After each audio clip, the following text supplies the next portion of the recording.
ఉన్నదే బిస్కెట్ దాన. ఎక్కడికి ఎక్కుతున్నావు?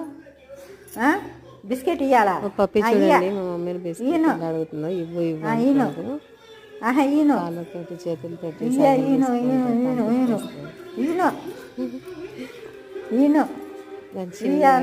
వీడియో ఇది.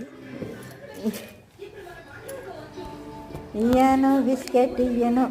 ఏంటి ఇయ్యాలా? మా పప్పి అండి చూడండి మా అమ్మని బిస్కెట్ ఎలా అడుగుతుందో తల అంతా ఊపేస్తూ. అసలు అది ముందు చేతులతో చూడండి ఎట్లా అడుగుతుందో. బిస్కెట్స్ చాలా తినింది అప్పటికే, అందుకోసమనే అమ్మ ఇంక ఇవ్వట్లేదు. కానీ అడుగుతూనే ఉంది, తల తిప్పేస్తా ఉంటుంది. ఇది మా పప్పి అండి చూడండి మా అమ్మని బిస్కెట్ ఎలా అడుగుతుందో తల అంతా ఊపేస్తూ. అసలు అది ముందు చేతులతో చూడండి ఎట్లా అడుగుతుందో. బిస్కెట్స్ చాలా తినింది అప్పటికే, అందుకోసమనే అమ్మ ఇంక ఇవ్వట్లేదు.